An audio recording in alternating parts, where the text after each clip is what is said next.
আসসালামু আলাইকুম রহমতুল্লাহ। প্রিয় দর্শক, 2026 সালের পশ্চিমবঙ্গের নির্বাচনের আজকে ফলাফল প্রকাশ হওয়ার কথা। প্রিয় দর্শক, এখন পর্যন্ত আমাদের হাতে সর্বশেষ ফলাফল এবং এই ফলাফলের উপর নির্ভর করে যে পশ্চিমবঙ্গের সরকার গঠন করা হবে, এতে বাংলাদেশের উপর যে প্রভাব পড়বে এ নিয়েই আজকে মোটামুটি আলোচনা করব। প্রিয় দর্শক, পশ্চিমবঙ্গের রাজনীতি পরিবর্তনের প্রভাব ভৌগোলিক ও সাংস্কৃতিক নৈকট্যের কারণে সরাসরি বাংলাদেশের উপর প্রভাব পড়তে পারে। মমতা বন্দ্যোপাধ্যায় না থাকলে বাংলাদেশ ও ভারত সম্পর্কের ক্ষেত্রে নিচের পরিবর্তনগুলো হওয়া সম্ভাবনা সব থেকে বেশি। এক, তিস্তা ও অভিন্ন নদ নদী চুক্তি। মমতা বন্দ্যোপাধ্যায়ের আপত্তির কারণেই মূলত তিস্তা পানি বন্টন চুক্তি দীর্ঘদিন ধরে ঝুলে আছে। ইতিবাচক সম্ভাবনা, কেন্দ্র ও রাজ্য সরকার একই দলের অর্থাৎ বিজেপি সরকার থাকলে তিস্তা চুক্তির জট দ্রুত খুলে যেতে পারে। দুই, নেতিবাচক দিক, নতুন সরকার যদি কেন্দ্রীয় লাইনের বাইরে গিয়ে আরও কঠোর অবস্থান নেয় তবে পানি বন্টন নিয়ে অনিশ্চয়তা বাড়তে পারে। দুই, সীমান্ত ব্যবস্থাপনা ও অনুপ্রবেশ ইস্যু। বিজেপি পশ্চিমবঙ্গে ক্ষমতা এলে তাদের প্রধান এজেন্ডা হতে পারে অনুপ্রবেশ বন্ধ করা, সীমান্তে কড়াকড়ি, বিএসএফ এর সক্রিয়তা বৃদ্ধি এবং কাঁটাতারের বেড়া নির্মাণের গতি আসতে পারে। এনআরসি, সিএএ, জাতীয় নাগরিক পঞ্জি নিয়ে কঠোর অবস্থান ও বাংলাদেশ জন্য কূটনৈতিক ও সামাজিক অস্থিরতার কারণ হতে পারে। তিন, বাণিজ্যিক কানেক্টিভিটি। পশ্চিমবঙ্গে বাংলাদেশের প্রধান বাণিজ্যিক প্রবেশ পথ, বাণিজ্যিক গতি। নতুন সরকার যদি লুক ইস্ট নীতি বা প্রতিবেশী প্রথম নীতি অনুসরণ করে তবে স্থলবন্দরগুলোতে অবকাঠামোগত উন্নয়ন দ্রুত হতে পারে। রেল ও সড়ক যোগাযোগ, বর্তমানে মৈত্রী ও বা বন্ধন এক্সপ্রেসের মতো প্রকল্পের সংখ্যা আরও বৃদ্ধি পেতে পারে। চার, সাংস্কৃতিক ও ব্যক্তিগত সম্পর্ক। বাংলাদেশের রাজনৈতিক নেতৃত্বের সাথে মমতা বন্দ্যোপাধ্যায়ের দীর্ঘদিনের ব্যক্তিগত সুসম্পর্ক রয়েছে। সম্পর্কের সমীকরণ, নতুন নেতৃত্বের সাথে ঢাকার সমীকরণ তৈরি হতে কিছুটা সময় লাগতে পারে। সাংস্কৃতিক বিনিময়, ভাষা ও সংস্কৃতির আদান প্রদান। নতুন সরকারের দৃষ্টিভঙ্গি কেমন হয় তার উপর অনেক কিছু নির্ভর করছে। যদি সংক্ষেপে বলতে যাই তাহলে অর্থাৎ মমতা বন্দ্যোপাধ্যায় হারলে তিস্তা চুক্তির ক্ষেত্রে এক ধরনের অগ্রগতির সম্ভাবনা তৈরি হবে। তবে অনুপ্রবেশ ইস্যু এবং ধর্মীয় রাজনীতির কারণে সীমান্তে উত্তাপ বাড়ার আশঙ্কা থেকে যায়। প্রিয় দর্শক, নতুন মুখ্যমন্ত্রী কে হবে? 2026 সালে 4 মে দুপুর পর্যন্ত পাওয়া তথ্য অনুযায়ী পশ্চিমবঙ্গের বিধানসভা নির্বাচনে ভোট গণনা এখনও চলমান রয়েছে।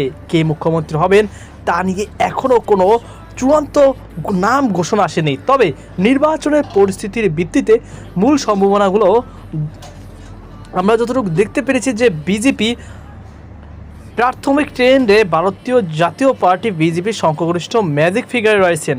তারা 148টি আসন পার করেছে।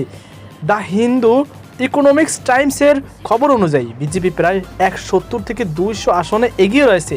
তৃণমূল অবস্থান, ক্ষমতাসীন তৃণমূল কংগ্রেসের 82 থেকে 95টি আসনে এগিয়ে থেকে পিছিয়ে পড়েছে।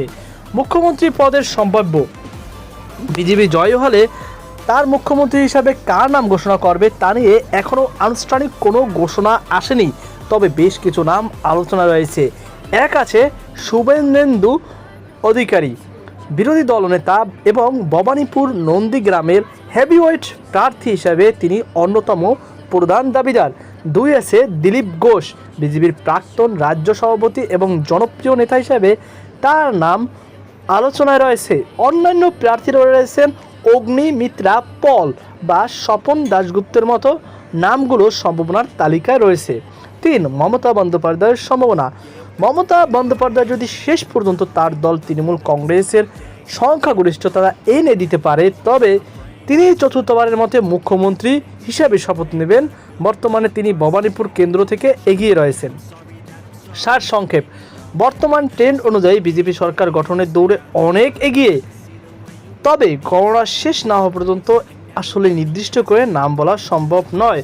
সর্বশেষ আসন চিত্র 1:30 পর্যন্ত পশ্চিমবঙ্গের 294টি আসনের মধ্যে 293 আসনে ভোট গণনা চলছে। ফলতায় ভোট বাতিল হওয়ায় সেখানে পরে নির্বাচন হবে। দল বিজেপি এগিয়ে রয়েছেন 173 থেকে 187, তৃণমূল কংগ্রেস 85 থেকে 94, বাম ও অন্যান্য কংগ্রেস 3 থেকে 5। বর্তমান পরিস্থিতি ম্যাজিক ফিগারে 148 পার করেছে। গতবারের তুলনায় আসন সংখ্যা অনেক কম তৃণমূল কংগ্রেসের, এবং আইএসএমএফ এবং সিপিআই একটি করে আসন এগিয়ে। প্রিয় দর্শক, হেভিওয়েট প্রার্থীদের অবস্থা: ভবানীপুর মমতা বন্দ্যোপাধ্যায় প্রাথমিক দেখা সামলে বর্তমান বিজেপির শুভেন্দু অধিকারী থেকে প্রায় 15,000 ভোটের ব্যবধানে এগিয়ে রয়েছে। নন্দীগ্রাম শুভেন্দু অধিকারী এই আসনে তৃণমূল প্রার্থীর থেকে এগিয়ে রয়েছেন। খড়গপুর সদর বিজেপির দিলীপ ঘোষ বড় ব্যবধানে এগিয়ে রয়েছেন। শিবপুর বিজেপি প্রার্থী রুদ্রনীল ঘোষ 5,000 এর ভোটে বেশি এগিয়ে আছেন। গুরুত্বপূর্ণ আপডেট: ভোটের হার এবার রেকর্ড পরিমাণ ভোট হয়েছে 92.47% ভোট পড়েছে, যা স্বাধীনতার পর সর্বোচ্চ। নিরাপত্তা: 77টি গণনা কেন্দ্র কেন্দ্রীয় বাহিনীর ত্রিস্তরীয় নিরাপত্তায় বলা রয়েছে। মমতার বার্তা: ব্যবধান বাড়ার পর মমতা বন্দ্যোপাধ্যায় দলীয় কর্মীদের গণনা কেন্দ্র না ছাড়ার নির্দেশ দিয়েছেন এবং বিজেপির বিরুদ্ধে কারচুপির অভিযোগ তুলেছেন। গণনার সর্বশেষ মুহূর্তের সরাসরি আপডেট জানতে আমাদের সাথেই থাকুন। আজকে এই পর্যন্তই। আল্লাহ হাফেজ।